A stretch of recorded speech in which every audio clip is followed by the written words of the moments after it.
Hi everyone. So nice to see you this afternoon. I'm going to share my screen real quick.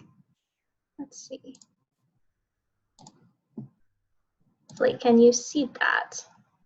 So welcome everyone. We're so glad that you're able to join us today as we talk about the FEMA BRIC program and the opportunities that we have for Lake Superior coastal communities through this program. So I wanted to give a quick little update on what CHAOS is, so in case anyone is not familiar with it, and then a highlight of what we're going to talk about today. So before I start, I should introduce myself. I'm Melanie Perello. I'm the coordinator for the Coastal Hazards of Superior, or CHAOS group, which is a community of practice that's focused on sharing and learning about coastal hazards that impact our Lake Superior communities, with a big focus on Minnesota and Wisconsin. So the coastal hazards we think about are anything from high water levels to coastal storms to flooding to shoreline protection, and we try to distill all that information into a way that is digestible and accessible for everyone who has this shared interest. CHAOS uses quarterly meetings, webinars like today. This is our first webinar. And we're also going to be using trainings and workshops and a monthly newsletter to kind of share this information and reach our goals about communicating about coastal hazards, helping people be aware of the different projects and activities going on, and create a platform that helps you share your experiences and lessons learned with others who are dealing with the same issues. So who is here today? I wanted to just kind of give you a little bit of feedback based on the questions that we got.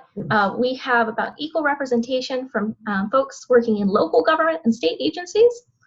We have representatives from tribal governments, citizens, some private citizens, some community planners, and nonprofit organizations that signed up. And out of the total 98 registered attendees, we have really good representation with Wisconsin and Minnesota, but it's good to note that we had some folks sign up from Michigan, Illinois, Indiana, Ohio, and Washington, D.C. area today.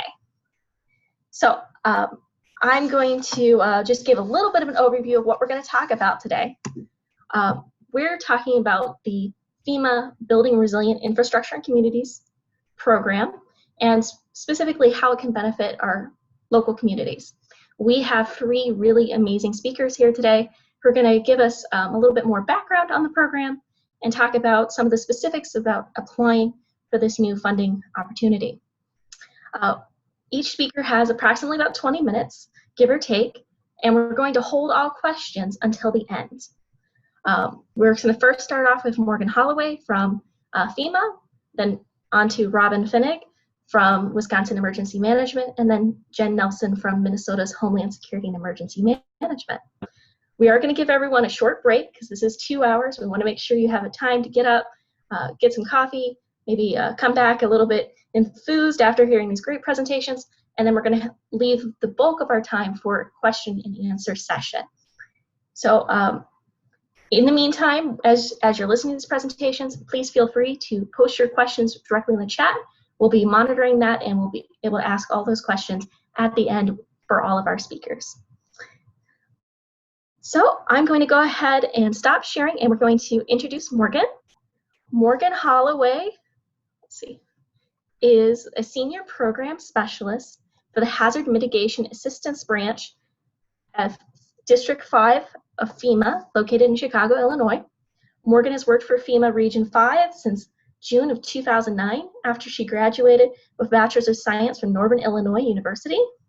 Morgan recently got married this past July and lives in Chicago with her husband, Dan, and her black lab, Norman. And most important question for you, Morgan, before you start, is Norman in the background? Do we get to see him? Yeah, I actually just got terrified because Norman, he knows how to open doors, and he just opened doors to the office. So if you hear any mischief, it's probably him. All right. Well, we're going to turn it over to you. Okay, thank you. Thank you for having me here and letting me present to you. So I'm going to share I'm actually going to go off video and share my screen. And give me 1 second.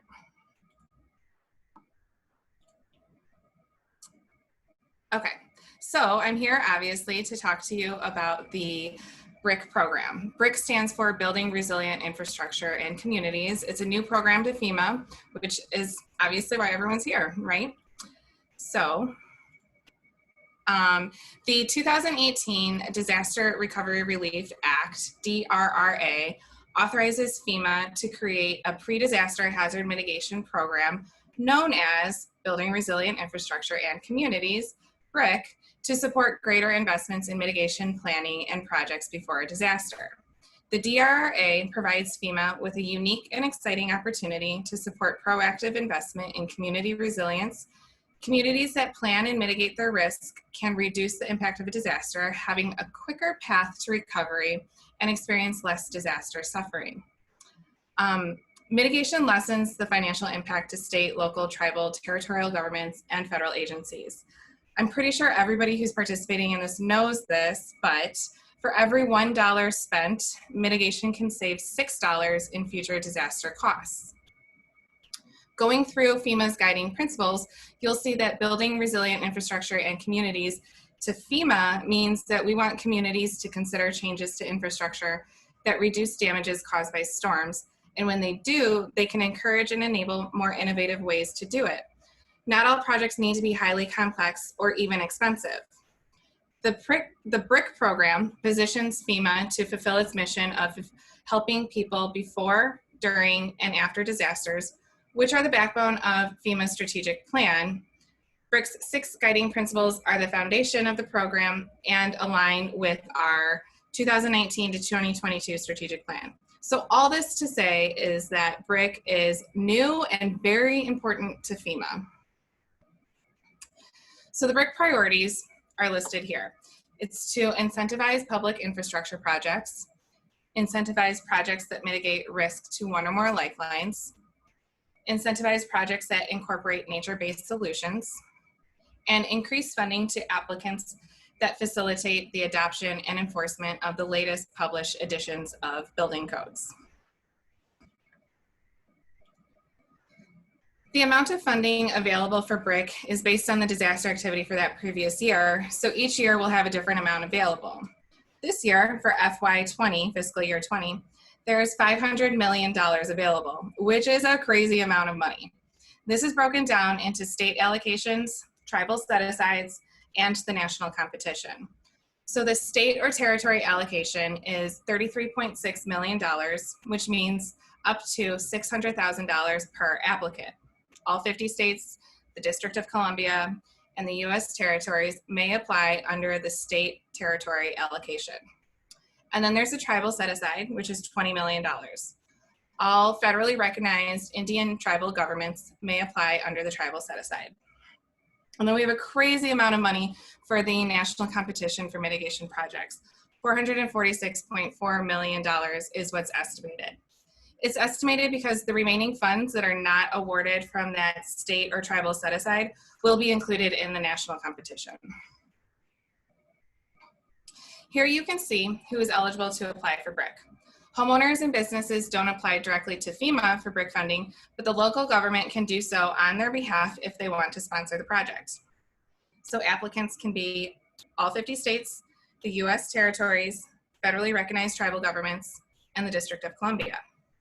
Sub-applicants would be the local governments, tribal governments, other state agencies, or tribal agencies. A cost share is required for all sub-applications funded under this program. The non-federal cost share may consist of cash, donated, or third-party in-kind services, materials, or any combination thereof. The cost share for BRIC is generally up to 75% federal share and 25% non-federal share.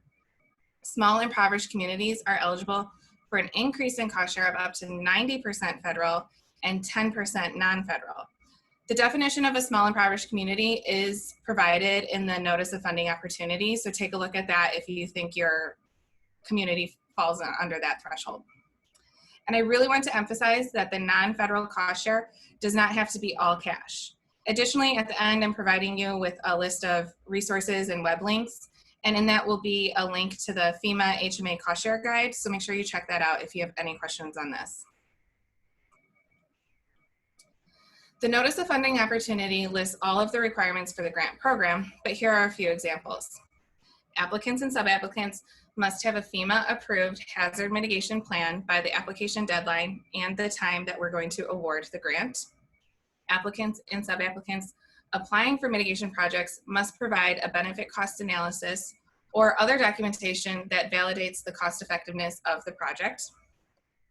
And applicants and sub-applicants applying for mitigation projects must provide information needed to comply with the National Environmental Policy Act, NEPA, and related DHS or FEMA instructions and directives. But again, please refer to the Notice of Funding Opportunity for a full list of all of the requirements.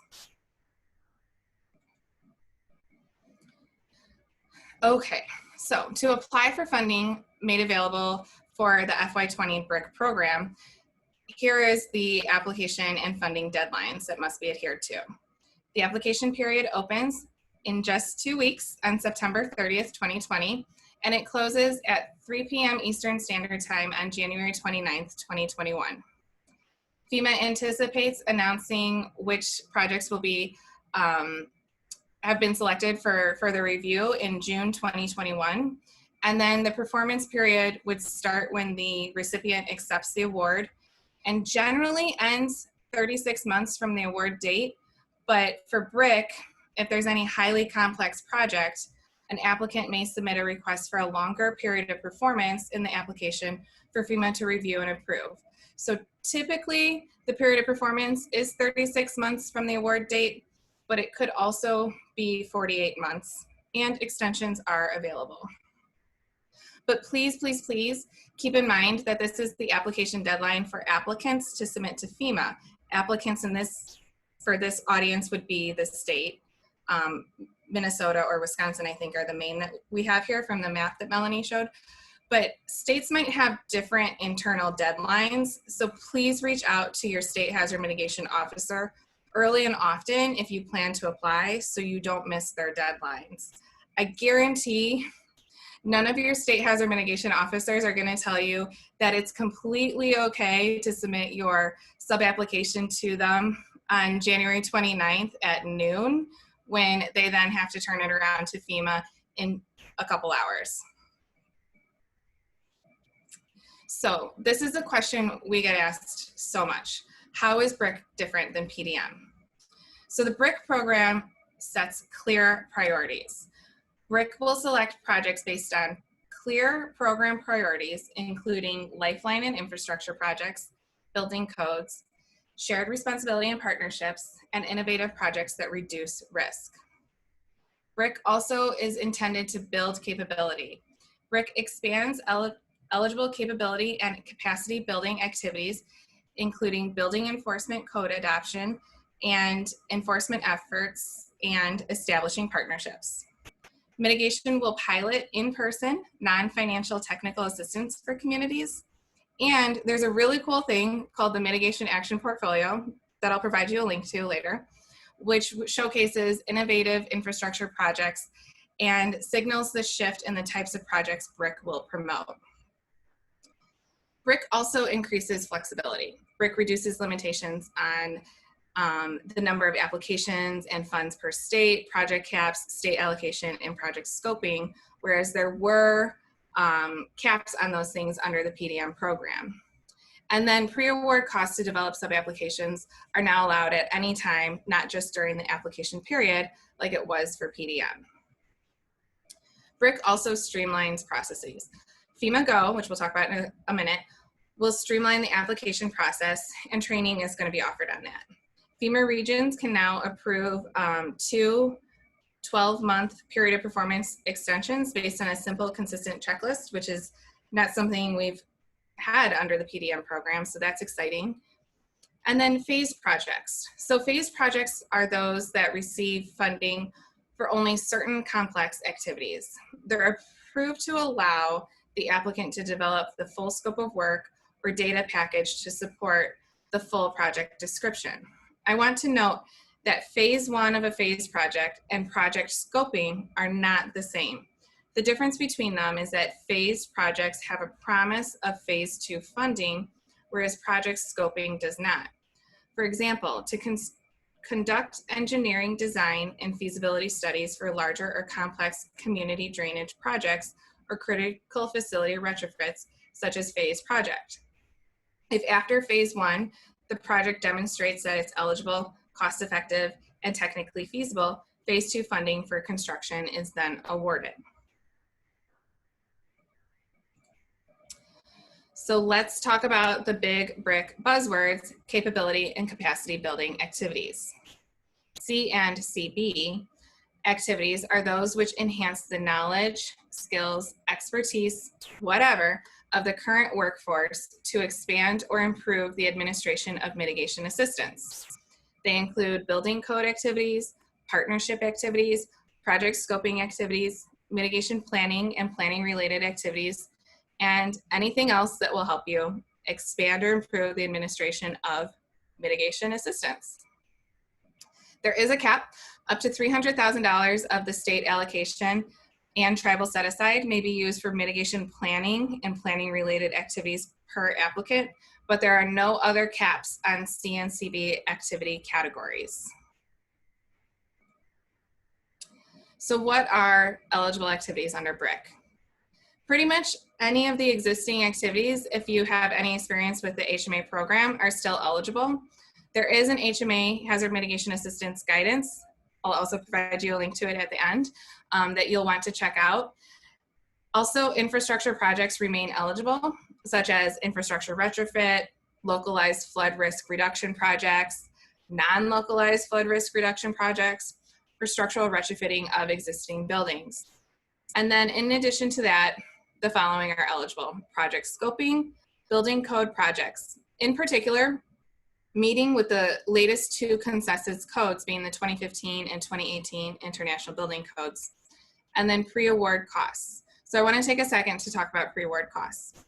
Pre-award costs are directly related to developing the BRIC grant application or sub-application that are incurred prior to the date of the grant award and are allowed subject to FEMA approval at time of award.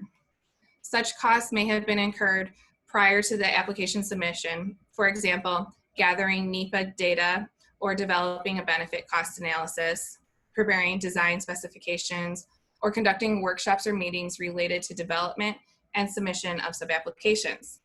To be eligible for BRIC funding, the pre-award costs must be identified in an individual line item on the cost estimate of the sub-application. Pre-award costs may be cost shared, or applicants and sub-applicants may identify them as their non-federal cost share. Applicants and sub-applicants who are not awarded awards or sub-awards will not receive reimbursement for the corresponding pre-award costs. So only when your grant gets selected and awarded do you then get reimbursement for the pre-award costs. If you have pre-award costs but your grant does not get awarded, you do not get reimbursement for them.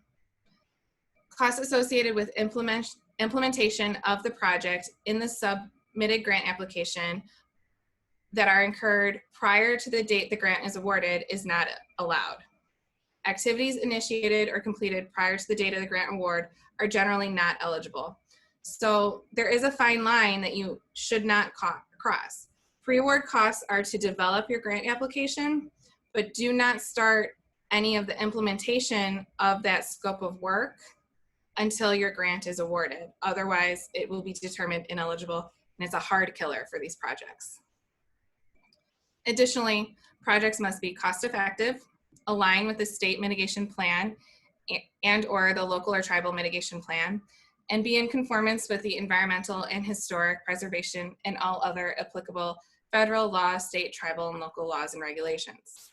Additionally, they must also be mitigation projects, which means they reduce or eliminate the risk and damage from future natural hazards. Okay, so how do you apply for BRIC? Well, first you're going to want to talk to your state hazard mitigation officer, but all of the FY20 BRIC grants must be applied for using the new FEMA grants outcome known as FEMA Go, which is now the BRIC and FMA grants management system. We're no longer using e-grants. The development of FEMA Go is a multi-year effort to modernize and transform the way FEMA conducts grants management. FEMA Go will streamline the process to apply for, track, and manage FEMA grants.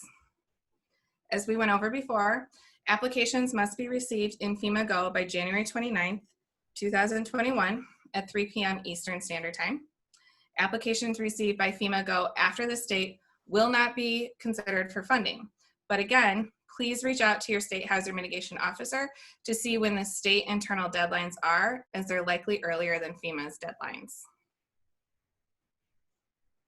Okay, so here are some program support materials, or PSMs, that will provide additional information about BRIC and can also be found on respective FEMA web pages. I'd also like to highlight that BRIC Mitigation Action Portfolio. This portfolio has been created to introduce stakeholders to the BRIC program and the array of eligible hazard mitigation activities that can benefit stakeholders. On this slide, I've also included the Flood Mitigation Assistance, FMA, program support materials, since the grant program coincides with BRIC. You'll see about halfway down on the FEMA side, you'll see about halfway down on the FMA side is the link to the HMA guidance and addendum. Although this is under the FMA column, you would still utilize it for BRIC. And these slides will be made available to you, I think at the end of this, so you can have the links to all of these things as well. And then here are some other resources that will help you with the grant programs.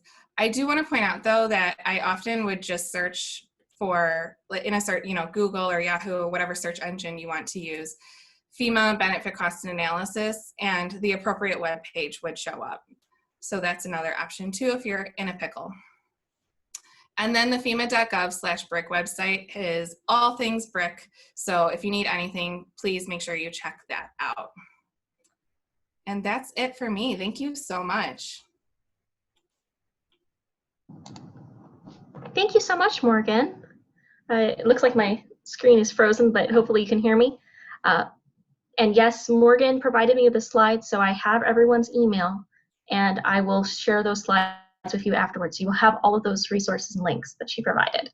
Thank you. And I see Erin has just provided the BRIC website, so feel free to check it out right now. But we're going to move on to our next speaker. And reminder, if you have questions for Morgan, we're going to have the whole Q&A session afterwards. But feel free to go ahead and put those in the chat box, and we're keeping an eye on that. So we're going to move on to Robin Fenig. She is the State Hazard Mitigation Officer at Wisconsin Emergency Management. It's been there since 2018. Prior to becoming the SHMO, as it's called, Robin worked for the Association of State Floodplain Managers Flood Science Center. She served as Wisconsin's Public Assistance Officer for 3 years and worked as a hazard mitigation planner for 2.5 years.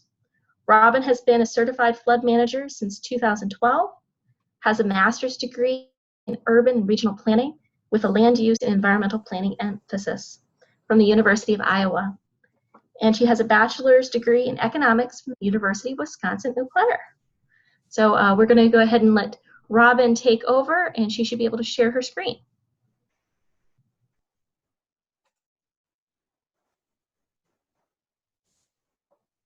Okay, can folks see my screen?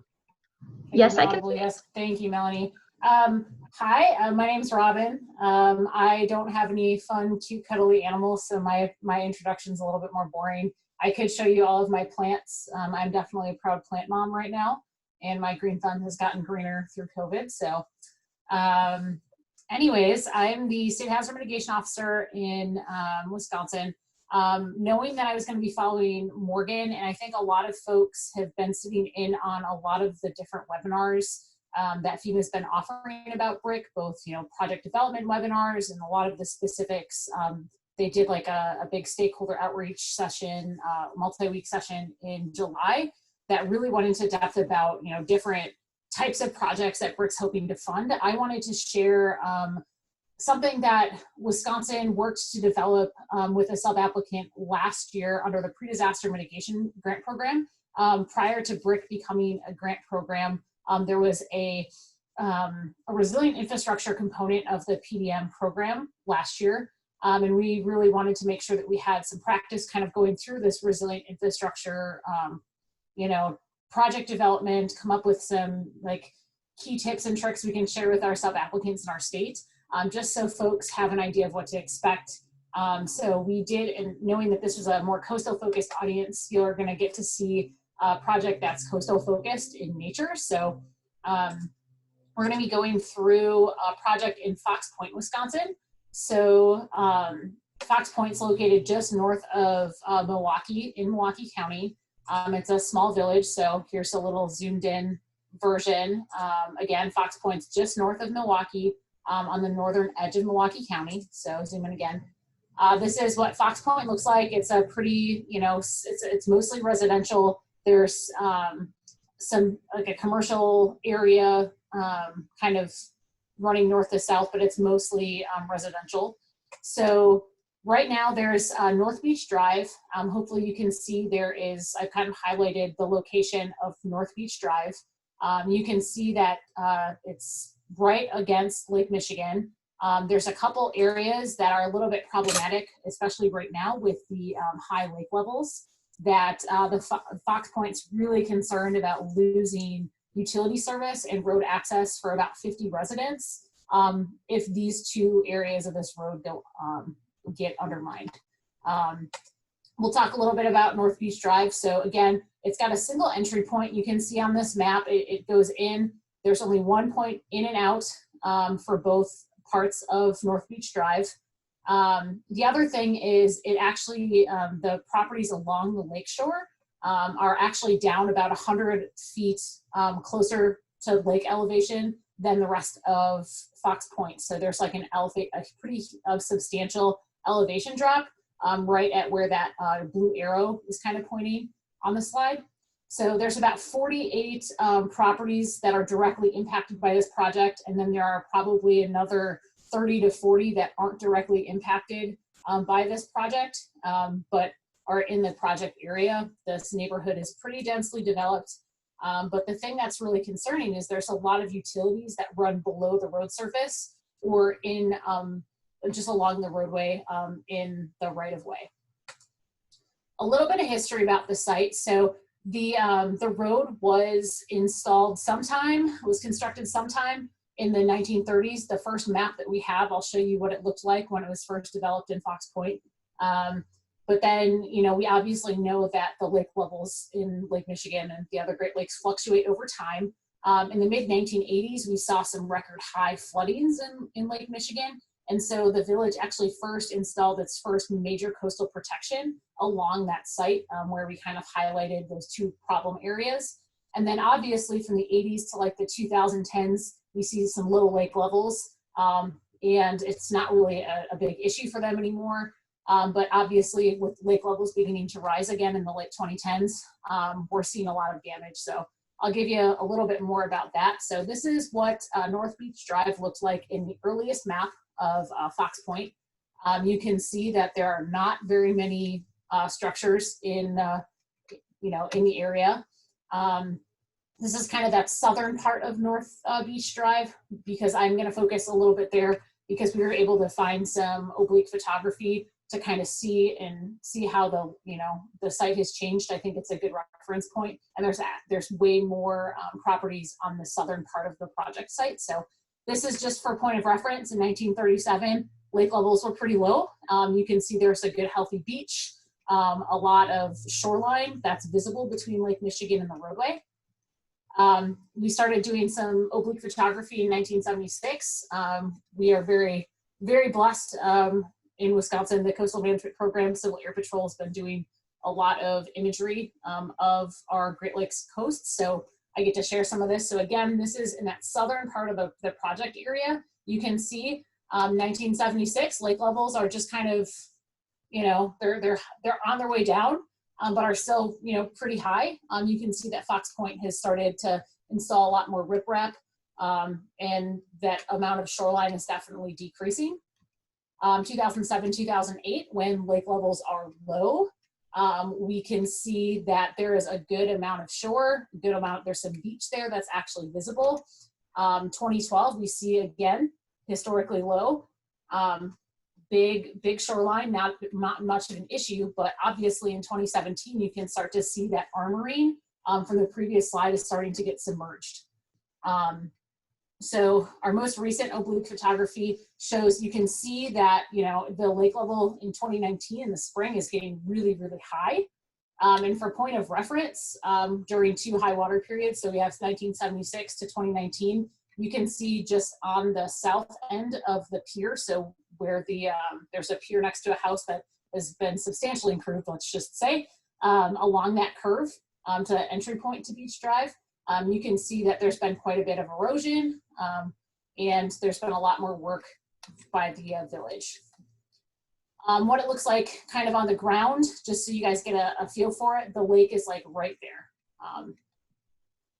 The thing that's really, I think, scary to think about is all of the public infrastructure that is located underneath the road surface. We have sanitary sewer lines, gas mains, stormwater pipes, water mains, and utility poles, all in, all at risk of failure if this road does get undermined. So in 2019, the village started paying really close attention to the erosion and started tracking and working with like a drone operator to start tracking the erosion. And within about 4 months at the end of 2019, we saw between 2.5 and 7 feet of erosion along those two problem areas in the road. And so in December to the beginning of January, they installed a bunch of precast concrete blocks to kind of act as temporary barriers out in the lake. They were very hefty, very heavy, and they were pretty successful until we had a big, this was kind of prior to the installation of those blocks. This was pretty representative. They started seeing infrastructure washing up.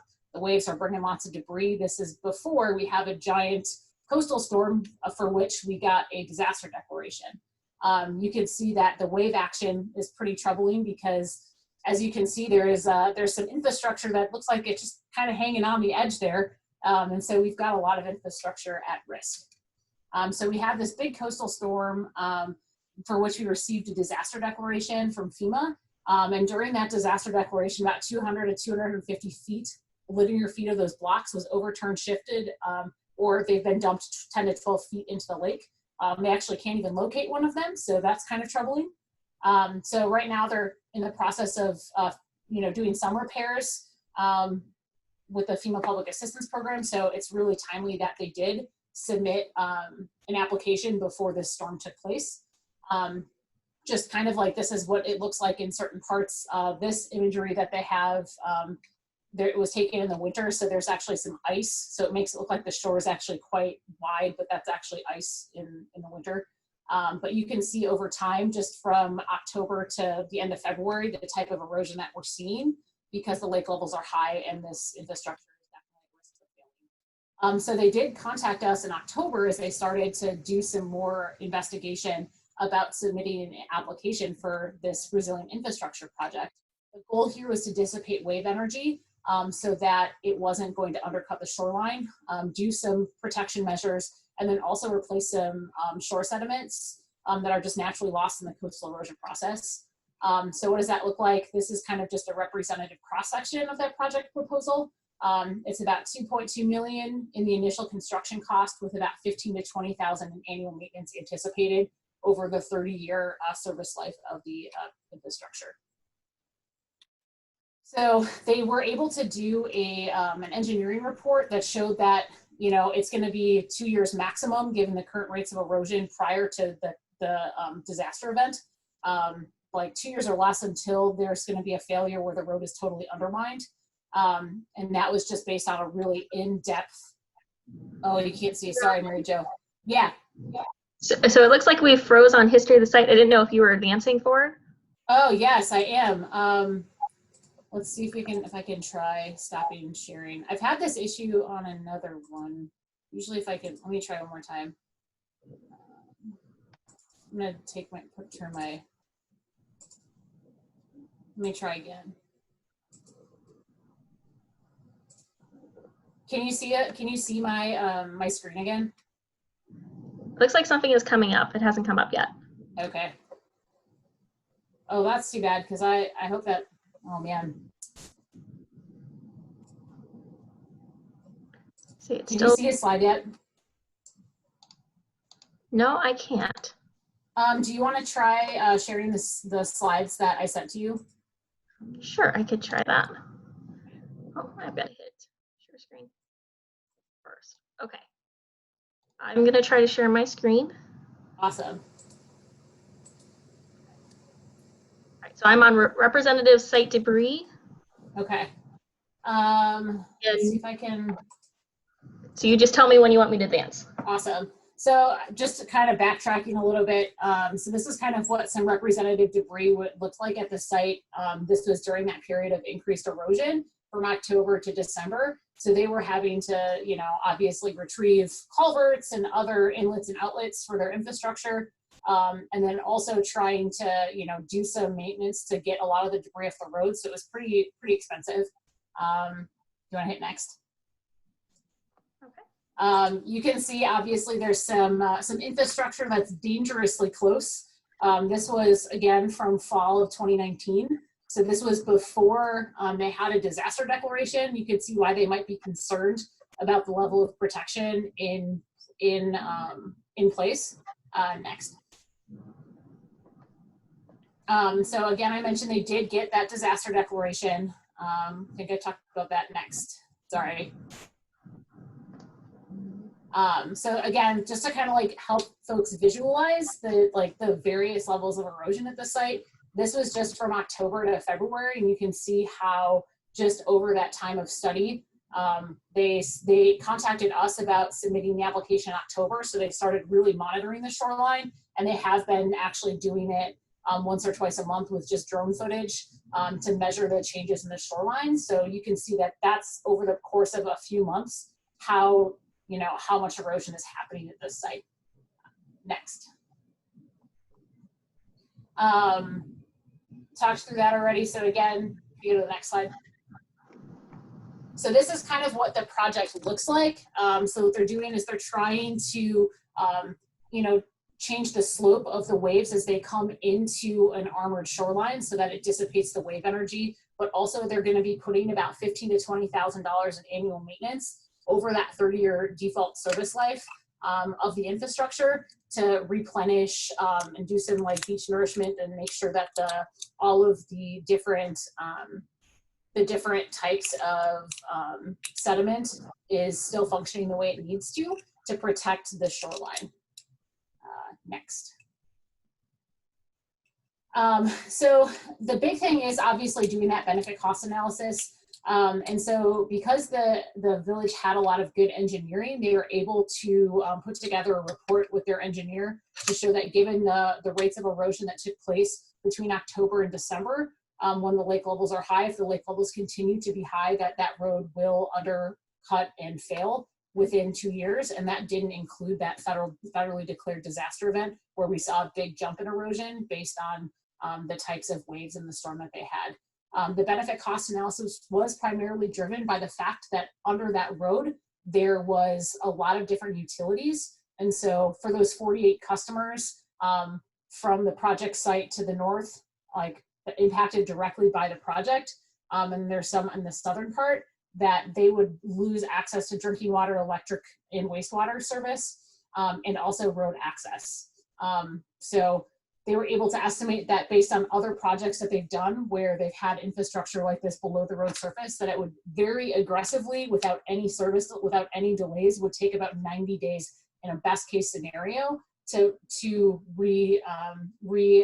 open the road with all of the utilities. So that was kind of the costs that we'd be avoiding. So the benefits, if you will, to the project. Next.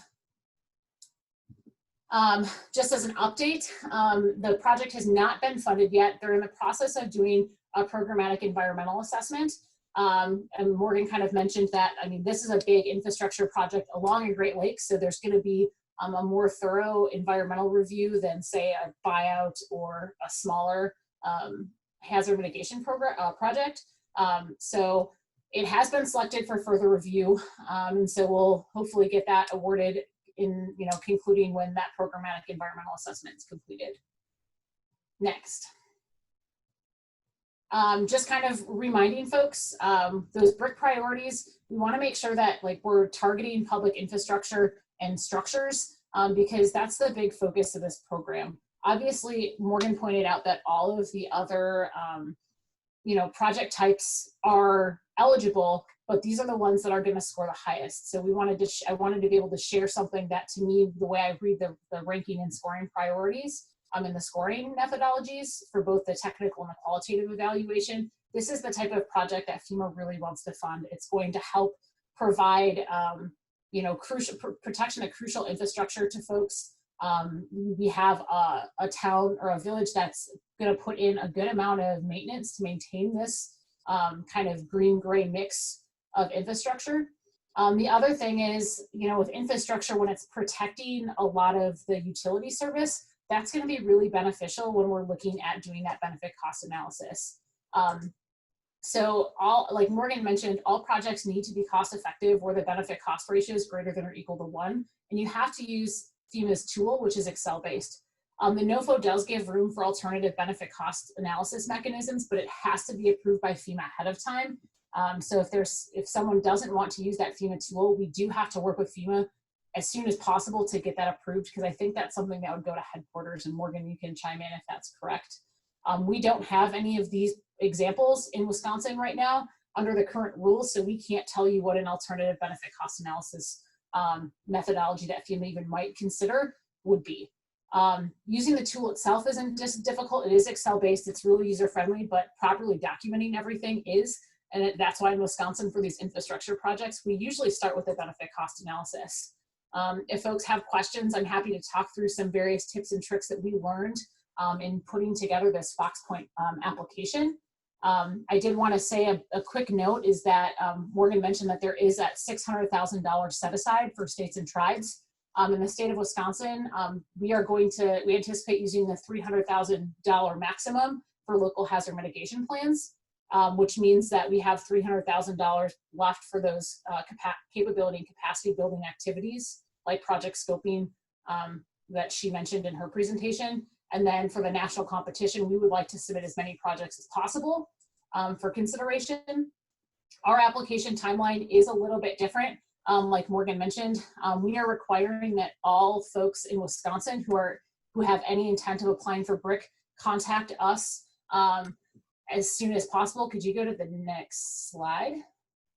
So by September 29th, we need an email from you just saying that your community or your organization is interested in applying.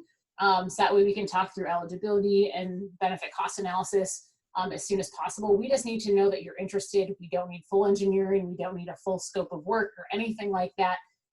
So we just need folks to let us know, and then submitting a draft to us by November 20th in FEMA Go. We picked that date because it's before Thanksgiving and deer hunting. So we figured most of the folks in our staff who would be reviewing these aren't engaged in deer hunting. So we can spend some time while a lot of our folks and our sub-applicants might be out enjoying the season. We do ask that folks try to register in FEMA Go by October 15th, as outlined in that notice of funding opportunity. And then we spend the second half of that application period going back and forth to do revisions. Next slide. Just a reminder, it's worth mentioning that for some of these infrastructure projects, you want to make sure that it's going for your local match component, that it does sync up to what your budget is looking at, because I know that a lot of communities do use their capital improvement planning to meet the local match on infrastructure projects. You can obviously get some public-private partnership funds. There's other ways to meet that local match, but as a heads up about that timeline, we don't know that a project is officially selected for consideration until June 2021. And so we, like I mentioned before, the FoxPoint project is not awarded yet, and it's not likely to be awarded until, for another 8 months or so when that environmental assessment is completed. The period of performance is 36 months.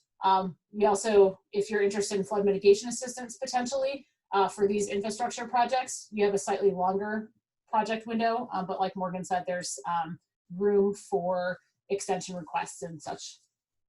Next slide should be my last one. If you have any questions, oh boy, the coloring didn't work very well.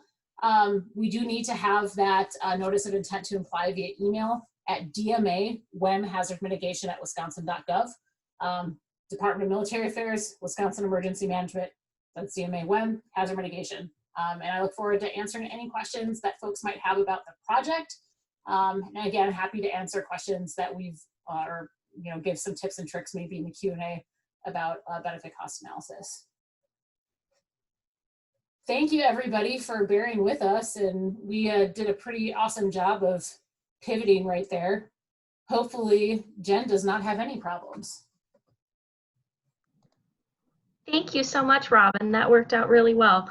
And again, we are going to hold questions until we have our Q&A session. So we're going to move straight into Jen's presentation, but we will share, Robin, we have an option of sharing your slides at the end. Is that okay? Or at least your email? Absolutely, and I can actually give you, I did make a couple tweaks to my slide deck, so I can send those to you. I'll send you a new PDF. That will be a little bit smaller for folks in their inbox. I'm getting that email address to everyone right now. Okay, so we're going to move on to our next speaker, Jen Nelson. Sorry, she gave me a really great bio for herself. Jen Nelson, who I've heard her last name is changing to Davis, so you may see both, is the State Hazard Mitigation Officer, or SHMO, for Minnesota. She has been with the Minnesota Department of Public Safety, Division of Homeland Security and Emergency Management since 2007. Jen has been administering the FEMA hazard mitigation programs to plan and implement projects that reduce the effects of natural hazards and increase resiliency around the state. She is a member of the Minnesota Interagency Climate Adaptation Team. She is the Minnesota Silver Jackets U.S. Army Corps of Engineers Risk Management Team co-chair. She obtained her master's in community and regional planning from the University of New Mexico in Albuquerque. So we're going to transition over to Jen, and sounds like, Jen, you have the option for sharing your screen, or you're just going to turn on your video, however you'd like to do that. So I think I actually do have a presentation. There'll be a little bit of familiarity with the slides because FEMA did such a great job with their BRIC slides. States have taken them, so thanks, Morgan. And I should have put in my bio for this that I'm also a Badger. I got my undergrad in Madison, so yeah. Okay, so things in Minnesota are a little different with BRIC right now. Let me share. Can you see? I'm not seeing just yet. Okay. Oh, it looks like something is coming up. Yes, it's not full screen yet. Okay. I will hit Your desktop. All right. Okay. So, yeah, FEMA is offering this program. It's replacing the old PDM. So the good news about this is that FEMA has realized that instead of throwing a lot of money at things that are damaged after a disaster, they're putting more money into the pre-disaster programs. So that's the good news. They really want community-wide infrastructure projects to reduce the amount of money that's paid out post-disaster. So the other good news is that they've discussed having an annual date, so we always know when the notice of funds availability will be offered, and so like a standing date when we know funds will be available. It hasn't been so in the past, so quite a few good things about it. The flood mitigation assistance grant is also available at the same time. So that's something that is specifically related to National Flood Insurance Program funding. So Morgan talked about this. And then what I really wanted to talk about was that in Minnesota, we have two disasters I want to talk about. One was disaster 4414, which was the inland hurricane we like to talk about that occurred, that resulted in a disaster just for St. Louis County, Minnesota. And so for that, we prioritized all of the mitigation funding, the disaster mitigation funding for the city of Duluth and other areas that wanted to apply for it. So in using HMGP disaster funds, we've been working with the city of Duluth, and they submitted an advance assistance, which is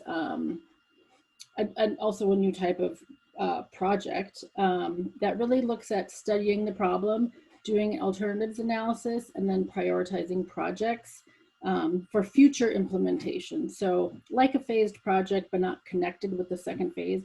So really studying a problem, and the application really has a lot of public outreach in it.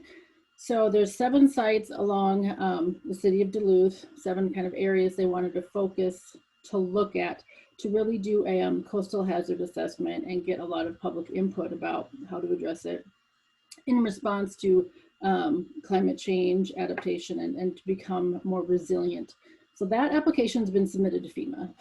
And then the second project application we're submitting with them is in conjunction with repairing the damaged shoreline from that presidential disaster, but there's also previous to that 2 or 3 state disasters. So the shoreline in St. Louis County has been hammered by intense rainfall and wind and wave action, and it's pretty dramatic for those of you who are familiar, which I think most of you are.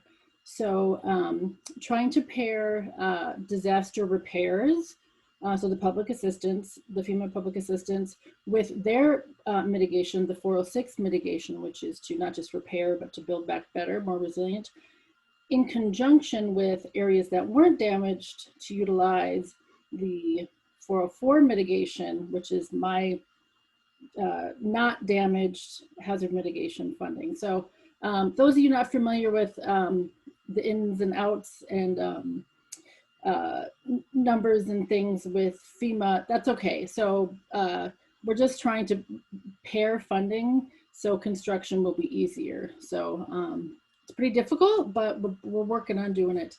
So that's what's going on currently with the disaster 4414. The most recent disaster we had, disaster 4442, which was in, I think, 53 counties throughout the state. We have, out of $10 million in disaster funds, we still have $7.5 million available. There's many differences between disaster funding and this non-disaster funding. So the BRIC and the FMA are pre-disaster funding. So we have that set aside, but there's a shorter application period. And then I can go on a little further in my next slides to show there's additional ranking for the competitive portion of that. So some of the benefits of the disaster funding are it's Minnesota's money. There's no nationally competitive part to that. FEMA allows a back and forth in the application development process, and we offer trainings on benefit cost and application development. So there's a little more flexibility in the disaster funding, and it's still currently available. So if any of you people in Minnesota with your agencies, cities, jurisdictions are interested in any mitigation program, you would submit a notice of interest to me, and then I would look and see what funding is available. And currently we have the disaster funding available. The FEMA deadline is in December, so we need to get working on applications sooner than later. So that's kind of my priority right now, is utilizing that funding that's available to Minnesota through our HMGP, our disaster funding. I'm more than happy to work in the BRIC program if one of our jurisdictions or agencies has a large project or wants to look at the capability in C and CB, what was that, capacity and community building, something like that. So that's kind of where Minnesota is right now with the funding opportunities. Hopefully you can't hear my bird screaming in the background, but if you can, her name's Savannah and she's a cockatoo.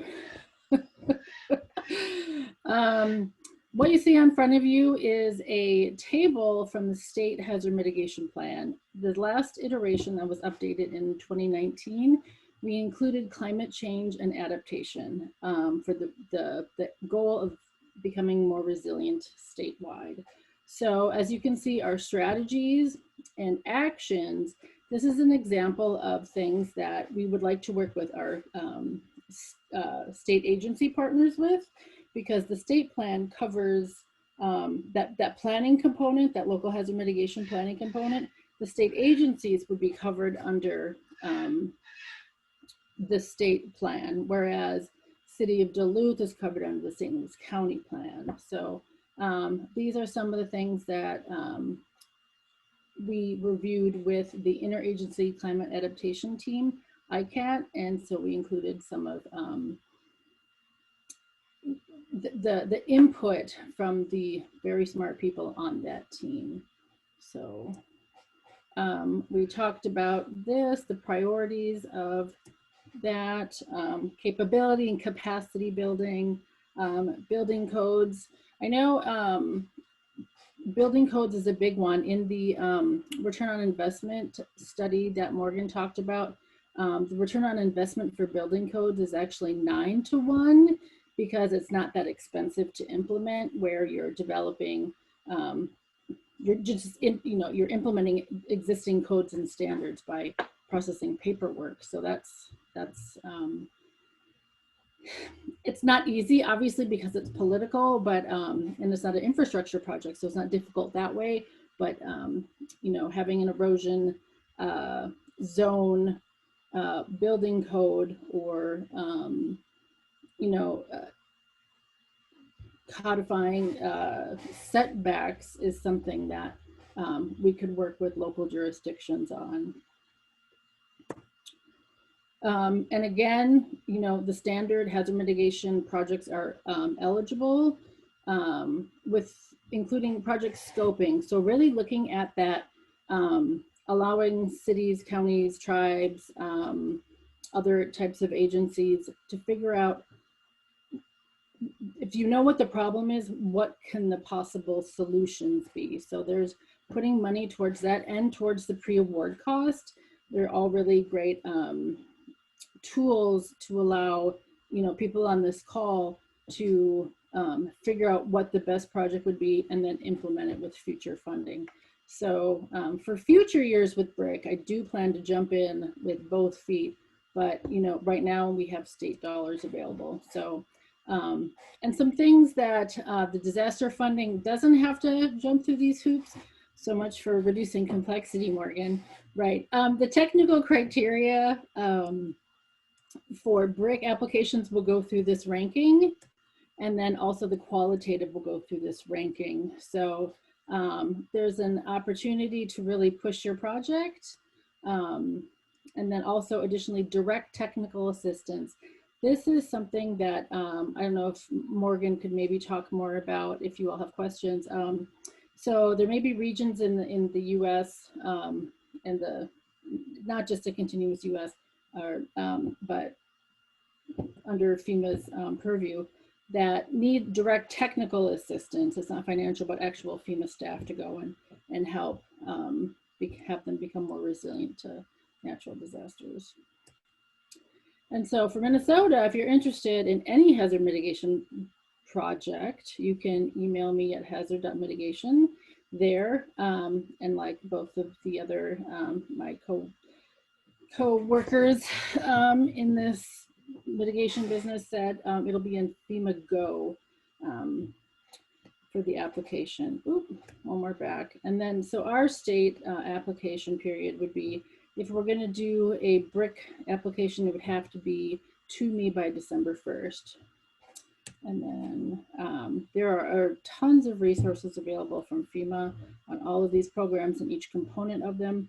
There's recorded webinars, there's lots of tools if you have any specific questions on, say, green infrastructure or nature-based solutions. And then I think that's it for me. Thank you so much, Jen. Just to check, is there a deadline that they need to give you a notice of interest? As soon as possible. As soon as possible. All right. Okay. Well, we're going to give everyone a 5-minute break, and then we're going to come back and we'll hand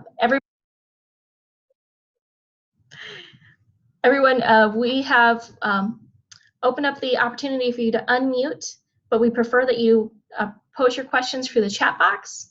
And then if there's additional questions, we can have you unmute yourself. That'll just help us keep track of who's asking questions. I think to start off, Robin, you hinted that you have some really great tips and tricks. Would you be willing to kind of go into that a little bit while we wait for people to have questions? Sure. Should I keep my video off? Do you want it on? Do you have a preference? It's completely up to you. Okay, Whatever. I'll just keep it off. Looks like we had a question, but so one thing that I think is helpful for infrastructure projects relative to like property acquisitions or elevations for like certain types of structures is that you don't have to necessarily rely on historic documentation to show that there was already like catastrophic failure, right? Like the whole point of BRIC is to hopefully do mitigation before things fail. And so you can do an engineering analysis. So in the case of Fox Point, they did an analysis based on the rates of erosion. They can calculate how many years they can expect until the road is undermined in those two areas that are right along the shoreline.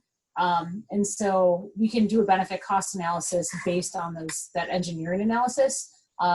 If folks are thinking about, well, is this a project worth pursuing? Will it pass a benefit cost analysis? For infrastructure projects, essentially the thing that will drive a lot of it is, what will the mitigation project protect? If it's, unimproved land, if it's parkland, if it's not things that have a very high monetary value, it's going to be really tricky to pass a benefit cost analysis. If there's a couple residential structures and it's, a while before it's going to fail, that's not going to be cost effective. But if it's going to be something like in this case, where there's a lot of utilities that are directly impacted by the project and utility service to lots of customers, that's where you're going to see something that's going to be really cost effective. So thinking about the types of facilities it's going to protect is really going to be helpful in how you can quantify that level of protection. The other thing is with those engineering analyses, you have to think about obviously almost every type of mitigation project is going to have some sort of residual damages. So, you can do this project, but it's only going to protect up to a certain amount, right? So even though the Village of Fox Point is looking at this project, at some point, if the erosion and the lake levels do stay high, 100 years down the road, I can't remember how long it was, but there could be a failure and that the whole project could, fail, in a time frame beyond the expected life of the infrastructure. So there are residual damages, or there might be other, big maintenance years or things like that. So you do want to think about what are the expected damages if the project does fail. Obviously, flood projects, they're not 100% effective. You're going to have the bigger, more intense flood that, maybe that culvert isn't going to protect against. And you also want to think about the level of protection these projects do give. The more it's, not only, protects against the big events now, but also thinking about how can you incorporate the impacts of climate change or, changing conditions, that's also going to be helpful. I think I gave some folks some time to put things in the chat. Yeah, so we have quite a few questions. Thank you so much for that, Robin. I'm going to pose this to all of our speakers for their feedback. This is from Aaron Burkett. What are the most important changes to consider for applicants shifting from the old PDM format to applying for a new BRIC grant?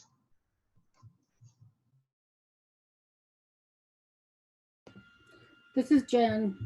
I would just say knowing what the priorities in the notice of funding availability are is really kind of, every year it would change what the priorities are, but really knowing what FEMA is prioritizing are, and then all of those points, the ranking points, focusing on those with partnerships and that kind of thing.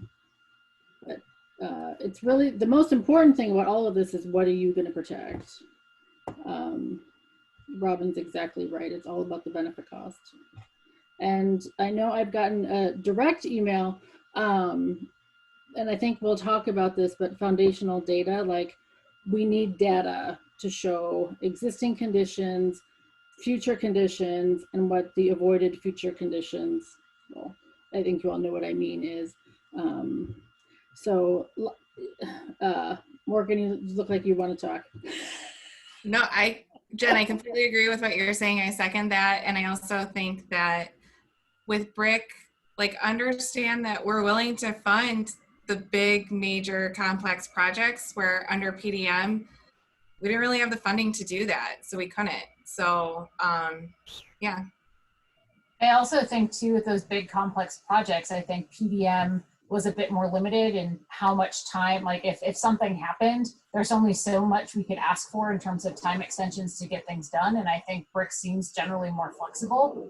I also think that it's going to be, I'm excited to see in the future how FEMA incorporates the nature-based solutions more to the BCA. So I think like Jen mentioned, it's just like every year it's just learning what projects and what projects are going to score the highest and how you can gear your narrative to get the maximum number of points. So building off that question about the different types of projects, this is from Jesse Schomburg. Building codes were mentioned specifically, but how about other ordinances, such as stormwater? Are they eligible for funding through BRIC to enhance those ordinances? Here's where I'm going to plug the program support materials. I just pulled it. I saw that question and I just pulled it up.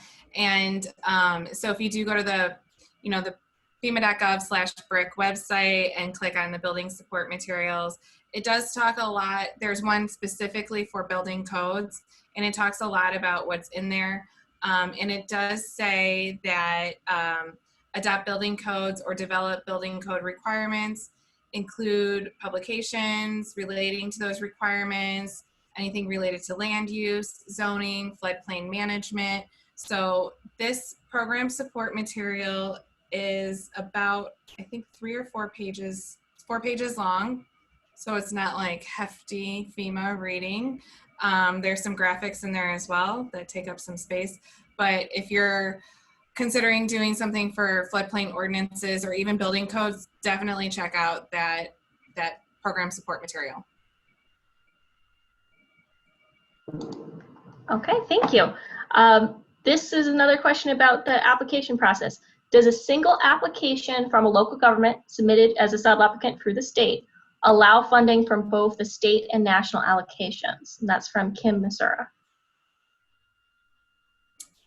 Okay, I'll take this one. So not really, not unless the state submits it under both, which I don't think they would. So they can either choose to submit it under their set aside, or they can choose to submit it to the competitive funding of it. Because there is the limitation on the set aside, and like Robin had pointed out, and I think many states are going to be in the same boat as Wisconsin, where they want to utilize the full $300,000 cap for mitigation planning, that then just leaves $300,000 for projects, other projects. So there's no longer a cap on how many projects you can submit that go to the competitive side of BRIC. So I think a lot of them will get submitted under that. Would you agree, Jen and Robin? Absolutely. I think that's one thing we want, and that's why we want to be like pretty forthcoming with the fact that we anticipate submitting the maximum that we can under that $300,000 for planning, because PDM was our #1 mechanism to fund hazard mitigation plans.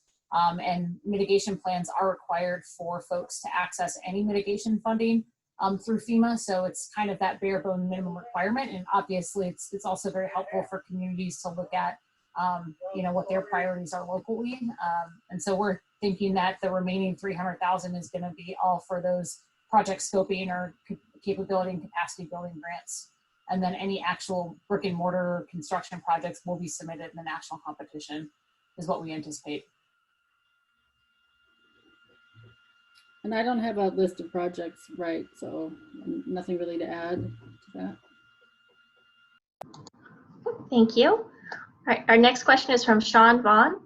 Is the ROI of 1 to 6 mentioned earlier by Morgan applicable to digital elevation data such as LiDAR projects? Is the procurement of new LiDAR or LiDAR-derived digital elevation data seen as a pre or post mitigation disaster funding item? Meaning, should it go to BRIC or should it go to disaster funding? I think Minnesota, so maybe Jen, but Sure, I can answer that. So my understanding of, so BRIC, it has new criteria and it has new rankings and things like that, but still it has to fall under the hazard mitigation assistance guide. And so we can't fund data for the sake of data. It would have to be for either a specific project or for some sort of risk analysis to be included into a specific hazard mitigation plan. So it's still, it's the same with downscaled data. We can't fund it for the sake of funding it, even though we all know we all need it. Same thing with, LiDAR.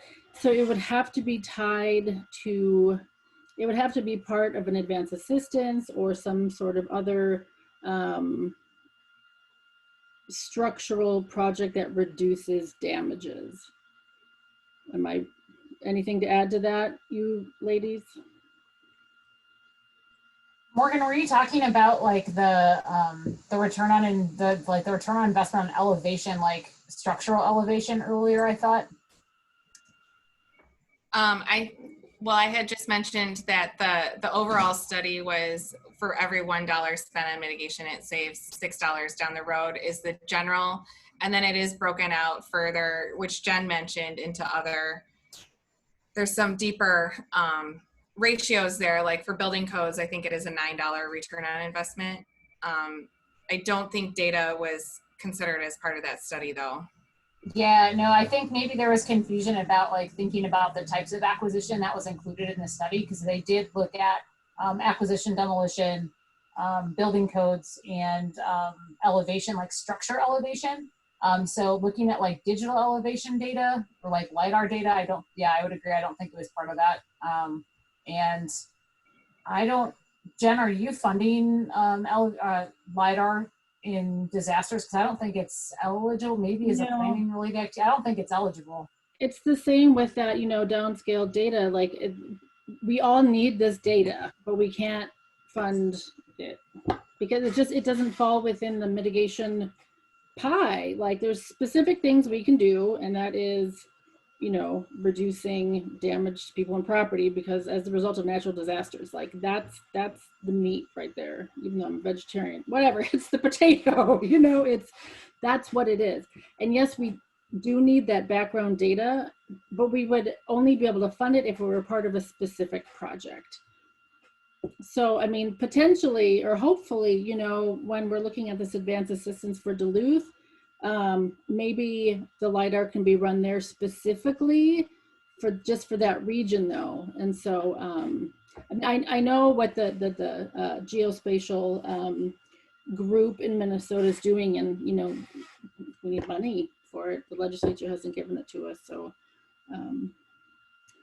thanks for asking. We wish it were eligible, but if we could make it work, we would, honestly. But it's not one of those things that's we don't have a data collection pot of funding. All right, thanks for that. You answered both my questions. I do sense though that there would need some discussion on this topic later on, because we have heard mixed messages about how this funding can be used and whether or not something so foundational as new LiDAR data fits in the scope of what someone sees as being part of the infrastructure for understanding what needs to be done to mitigate something. Yeah, I think like Sean, I think that's a really great point. The way that I think about like at least what's eligible under the BRIC program and then the other HMA grants that Jen and I both administer, it's like any of the data has to be collected to support and act like a future mitigation project. So if there was just like LiDAR that was being, flown, which would be real, to me, it would make a lot of sense to just do like certain amount of properties or a certain very limited amount of like imagery to support the development of a specific mitigation project, like a buyout or a big flood infrastructure project, but it would have to be specifically tied to the development. Any data that's gathered has to support the development of a future mitigation project for FEMA program. So Does that make sense? Yeah, I think it makes sense. And one thing we're talking about is the acquisition of data, and then we take that data and we make derived products to really facilitate the application of modeling water, for example. Most of you folks are tied with entities that use that data for modeling. So now we're talking about a derived product. So maybe outside of this conversation, because I don't want to dominate this, but maybe the conversation needs to go into the realm of talking about derived products, because we also have to fund them. First we buy LiDAR, then we decide what to do with it and how to apply it and how to create products from it. That's another funding need. So Sean, that's something that I think Morgan can take back to her FEMA, bosses and say, this is what I heard from some of my BRIC calls. I know, BRIC, they did a lot of outreach, and they were taking, ideas and suggestions and stuff, but we can always bump it up to headquarters and say, hey, we keep, Morgan can say, and us states will tell our region that, hey, the data we need isn't available, and we need FEMA to pay for it so we can make infrastructure, actual structural infrastructure, more secure, because we just don't have enough data. So that is like an ask that we can put to FEMA Region 5, that FEMA Region 5 can bump up to headquarters. So maybe next year for BRIC, data collection can be an eligible item. I mean, that's how things change, is that we ask for them, and then it gets bumped up and it becomes important enough to be changed. So Morgan, that would be great. That's a great idea. I look forward to following up on that. From our committee for Minnesota for 3D Geomatics, you have myself on and Jennifer Corcoran as well. And so I'll just pause on my part of questions so I don't dominate this, and look forward to a follow-up. Sure. Great. Thanks. Thank you. I just wanted to add to this that there's a national committee, the National States Geographic Information Council, NSGIC, that also discusses this and funding for LiDAR at nauseum. That's basically what we do, is talk about funding for LiDAR. And this has come up a few times, and there are other states who have successfully gotten some very large geographic areas collected with BRIC funding and other types of FEMA funding. I think primarily other types of FEMA funding, but BRIC has been brought up recently, and in the webinar, there were some questions asked that related to this. And I am hearing that it does have to be tied quite specifically to these projects. And this doesn't scare me whatsoever. We have probably hundreds of ideas of how that could be tied, and the return on investment would be a no-brainer with large area collects as opposed to those pockets. You're going to pay like the same amount of money to collect LiDAR over a tiny square mile area as you would over a very large area, especially when you get those other partners on board. And we have a very large conglomerate of counties starting to grow here, getting jazzed about this. And we just need to align the stars with FEMA, because other states are doing it. So if there's anything I know about us in Minnesota, it's that if we see someone else is able to do it, we're like, heck yeah, we can do that too, and go above and beyond. So I'm hopeful. Let's keep talking about it. I'm worried about the deadline though. So we may want to, I guess, squeak some wheels and find out more and jump on it as soon as we're done submitting to USGS 3DEP this next 2 months here. Or wait and prepare for next year. That's another option. True, yeah.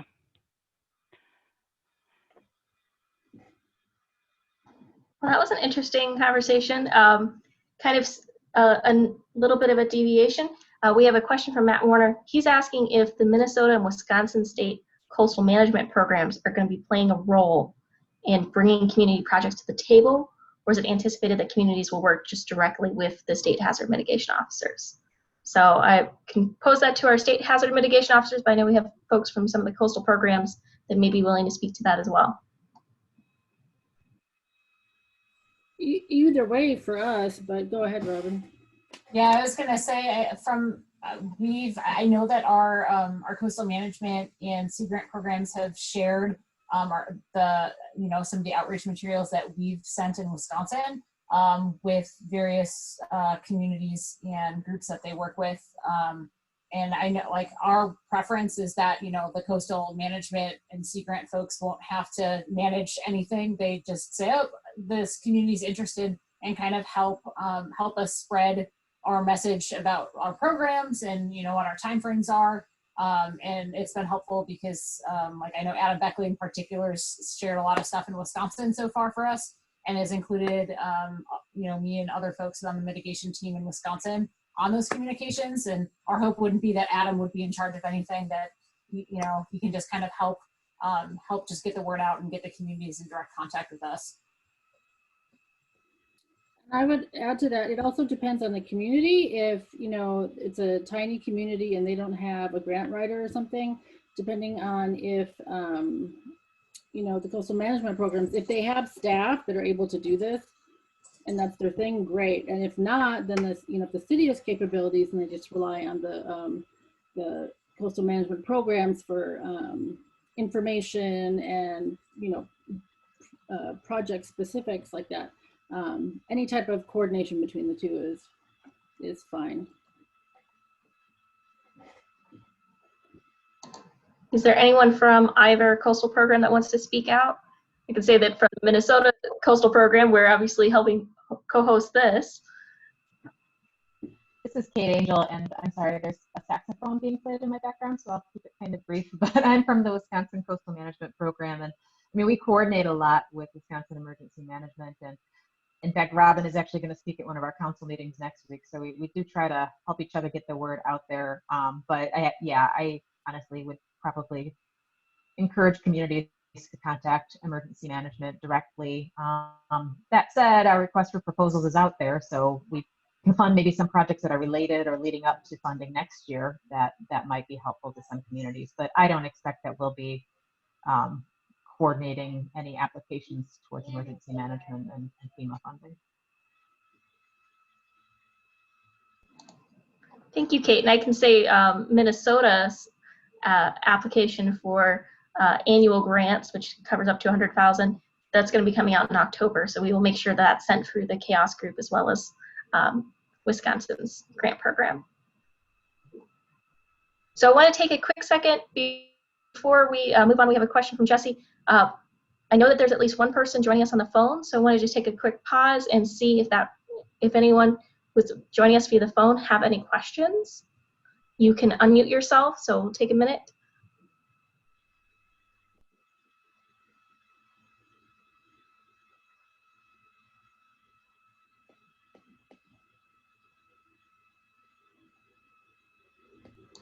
Don't feel pressured.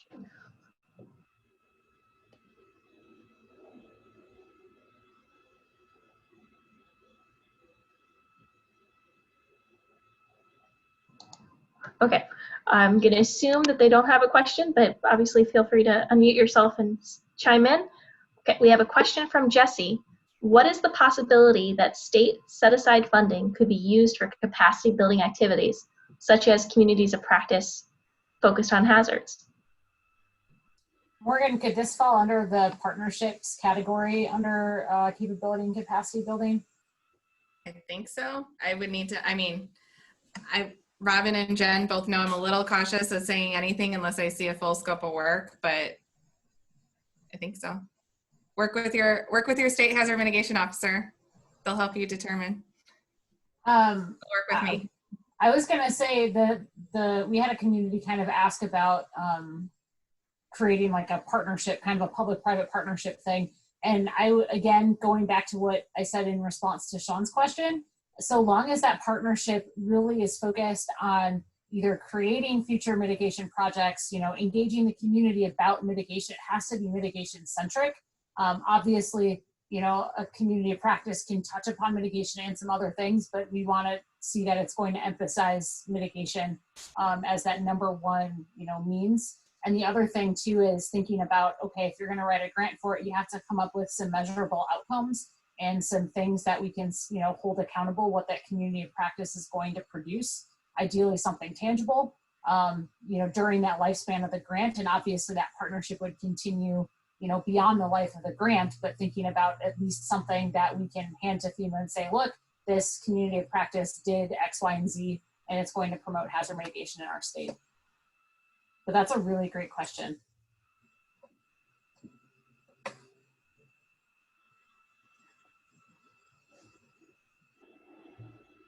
You're muted, Melanie. Thanks, Natalie. Sorry. Can the speaker say more about the notice of interest submission requirements to the state hazard mitigation officers for anyone who's interested in applying this year? What do they need to give you? How should they be contacting you? So Minnesota's and Wisconsin's are quite different. Mine is very short. It's just a one-pager. It says what's the intent of the project, what is the date that your county hazard mitigation plan expires in, and where you're gonna, what is the cost, and where you're gonna get your match. And Wisconsin's is quite a bit different. Well, for this, actually for BRIC, all we need is an email. Just send us an email and say that I'm interested in applying. And you don't need to give us much else besides that. We'll follow up with you and set up a meeting to talk a little bit more. But for BRIC and for flood mitigation assistance, it's pretty low. It's a pretty low fruit to get. I mean, we literally just need an email notification saying what community you're representing and what the project is. So, But literally just an email. I think both states want, or all states really want, what Jen sort of indicated is like, if you have an idea of what type of project you want to do, reach out early and often to your state hazard mitigation officer. But if you're going to your state hazard mitigation officer and you're like, we want BRIC funding because we want to funnel more money into our community and we don't know what we want, they're going to have a hard time helping you. Like, you have to have a little bit of something developed, or if you don't have the capability to have something developed like that, then go to them and say, this neighborhood floods all the time. We know we need to do some sort of mitigation. We just don't know what. And then they'll assist or direct you into applying under that project scoping type of application. Yeah, and just to add on to that, yeah, just because there's $600,000 set aside doesn't mean we get it. Like, I have $10 million from the previous disaster waiting to be spent, but we have to do all of these things. Well, 7.5, but I mean, still, we have to do a full application, a benefit cost analysis. We have to do all of the work, and we have to have a good mitigation project or a good problem we want to study to mitigate the problem. So, yeah, BRIC has a lot of opportunities, but right now I'm really looking at, we need to be focused and have complete applications for projects that have been fully thought out. So. Yeah, I think one of the things that from a lot of the conversations that folks at Wisconsin have been having, this process is not like a quick, fast block grant kind of application. Like, you have to know, we have to have like the full, if we're doing like a big drainage project, we have to have engineering, we have to have plans, we have to, like, it's a pretty big initial investment. We try when possible to recoup some of those pre-award costs if they're eligible, but it's a big process, and for the bigger the project or the more complex the project or the more it might impact a Great Lake, the longer it's going to take to get awarded. Not trying to say like don't submit any applications, just we're trying to, I would say, like, dampen the expectations for the speed at which these projects are awarded. Because we want to make sure that we're not negatively impacting, especially the Great Lakes. So I think that's a big focus of this particular group. I think So, sorry, go ahead. part of the issue too with the coastal area, the Great Lakes, is we don't have all of the data. So we know what the issues are? They're erosion, it's high water, it's low water, it's all of these things. But do we even have all of the backup benefit cost information or future projections of climate change that FEMA will even take to look at if it's cost beneficial or not? Because the Great Lakes erosion, like that, it's a relatively newer type of hazard. So it hasn't been studied to death, whereas like your regular floodplain, riverine floodplains. We know a lot about that, right? So this is kind of new and challenging too. So that's just one thing I wanted to mention. So it sounds like for a lot of our, One more thing we too. should look at that. Oh, sorry, go ahead. I know Robin and I and our state staff, we're still working on COVID duties. FEMA is also doing COVID duties, and there's wildfires and hurricanes going on. So with the current, FEMA won't award everything unless every T has been crossed and every I has been audited. I has been dotted. And so, they're good stewards of the taxpayers, so they have to very methodically review things. Things are slow now. So yeah, it takes a lot of time to put together an application and a lot of time to finally get to the place where it's awarded. So yeah, there's nothing fast about any of this. So following up on the question about applications, are there example successful applications that the state hazard mitigation officers or FEMA can share that people could look at and see, like, this is what it takes? So we don't necessarily have examples of successful applications for BRIC because this is the first time we're funding BRIC. But if you do check out that mitigation action portfolio, it's projects that were funded under other funding sources but would be eligible under BRIC. So you can get some ideas there. And then I see the question is, what sort of pre-work would you recommend to get started? Anything that'll help you with the development of the sub-application, totally do. But once you cross that line into implementing the project that you're applying for, put on the brakes, wait until FEMA selections are made, until you get that award, and then if you're not selected for further review, find another funding source, implement the project. If you are selected for further review, wait until you hear from your state. FEMA will likely need a little bit more information from you, and then we just work towards getting those sub-applications ready for funding. I think Robin and Jen kind of both know our selections for the FY19 PDM grant cycle were announced in early June, and we hustled from basically then until a week ago so we can get what we could funded right away, and then we're still working on those more complex projects to get funded. So that is my recommendation, is to just work on what you can for the application development, and then that's it. So what that would look like, so say you're doing a large acquisition project, collect all the supporting documentation you need for that application. Collect the notice of voluntary interest from the homeowners, collect the tax cards, get a detailed scope of work, photos and maps of the site location, all of that. Don't start buying out the houses. Don't start demolishing the houses. Don't start deed restricting the houses or anything like that yet. Do you two have anything you want to add? It depends on project type. Is what you need is the background information. So yeah, it depends is one answer. It depends on what you're looking at.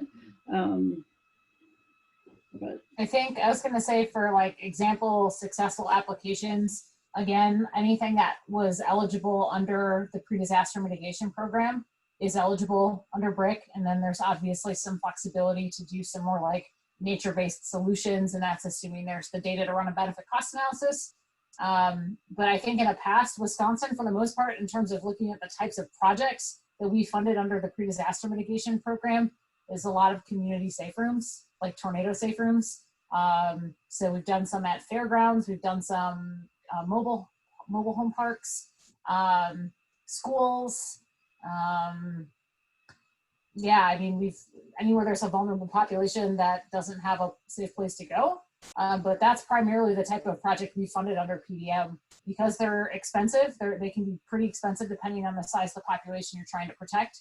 The Box Point Resilient Infrastructure Project is probably our first, I would say, BRIC type PDM or non-disaster project that we've done. In the past, we've done some like localized flood reduction type projects. I think we've done 1 or 2 retention or detention basins. in Wisconsin through mitigation grants, and then, you know, like some culvert improvements or that kind of stuff, some more localized drainage improvements.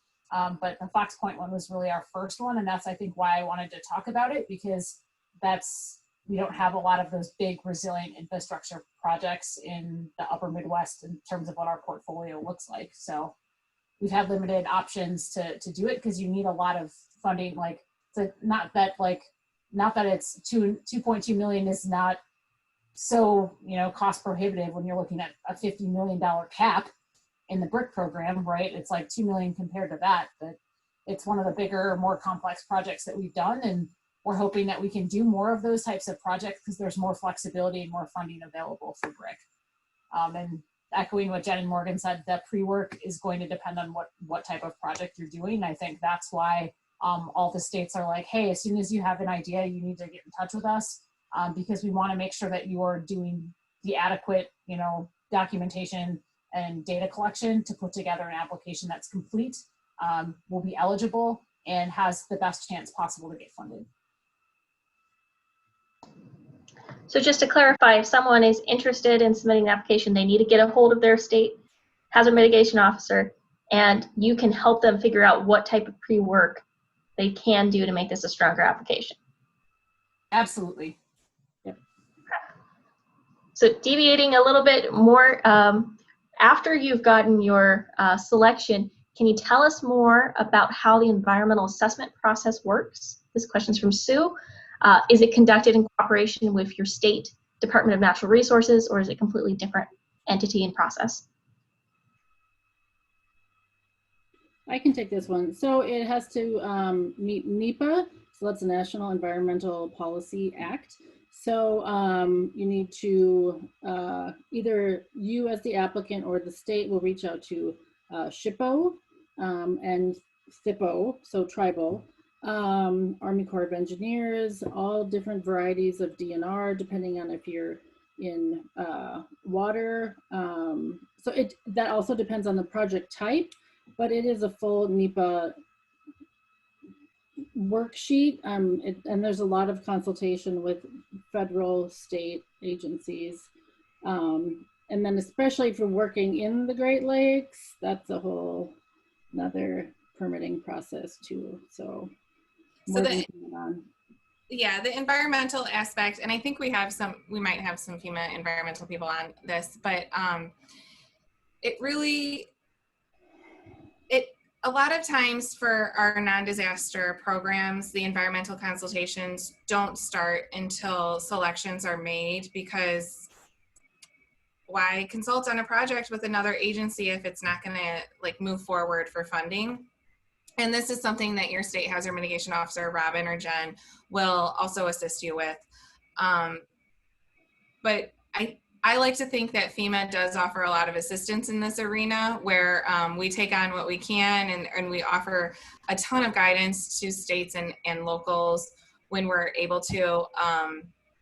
If a project is able to be CAT-Xable and we don't need to do an environmental assessment, we do that totally. And then if we need to do an environmental assessment, likely you're going to be talking to me and our FEMA environmental team to move forward down that path. But to be clear, any local person needs to talk to the state first, and the state will talk to FEMA. Don't call Morgan directly, please. Thank you. If you call me directly, chances are I'm likely not going to return your call. I'll just tell Robin or Jen they need to call you.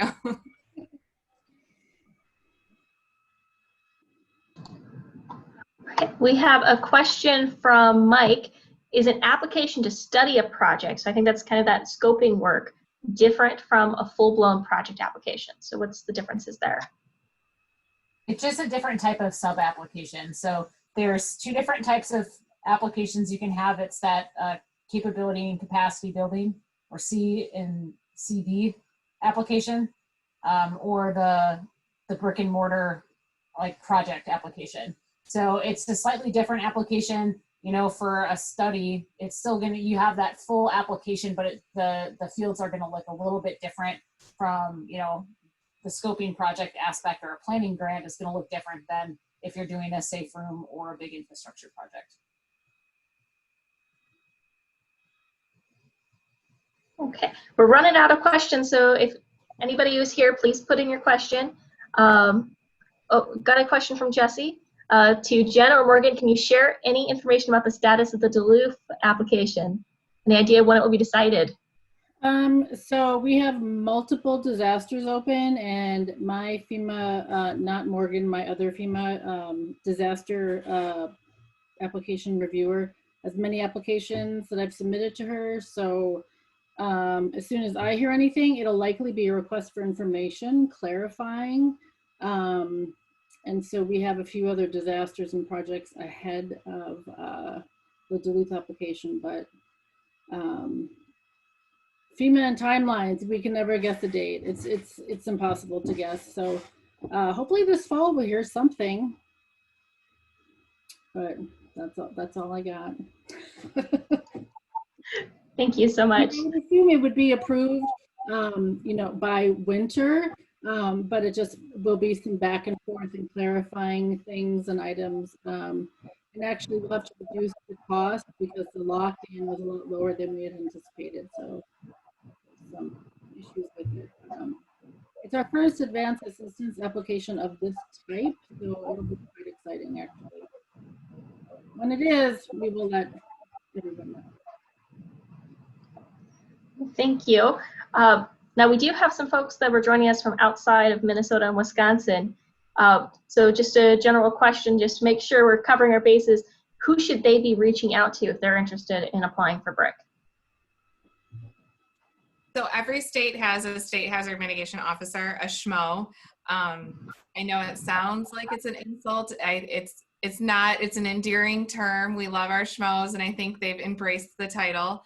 So there is a list of the state hazard mitigation officers on the FEMA website, but also if you just I'm not supposed to say what company you should use, but if you do a search engine on your internet to find your state's state hazard mitigation officer, it'll pop up. They typically sit in the emergency management department of your state.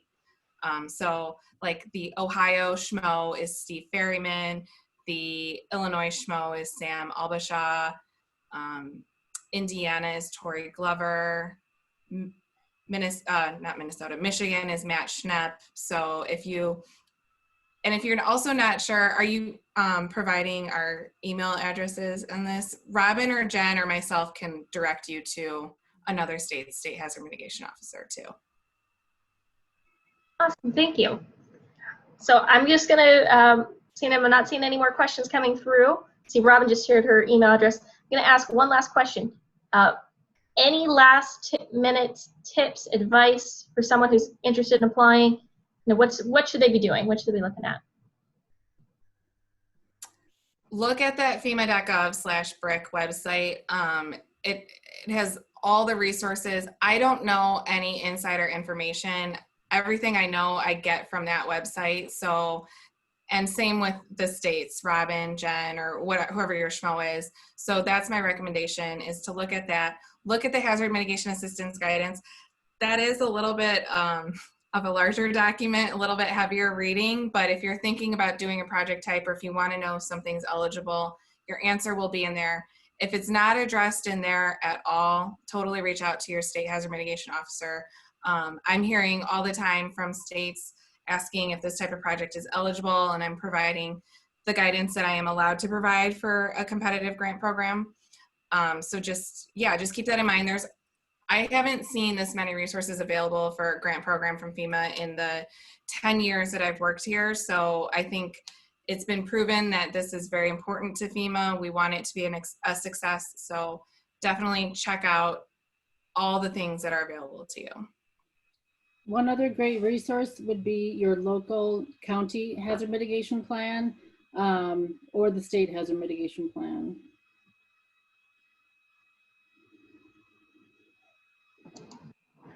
Morgan, do you have any last minute advice?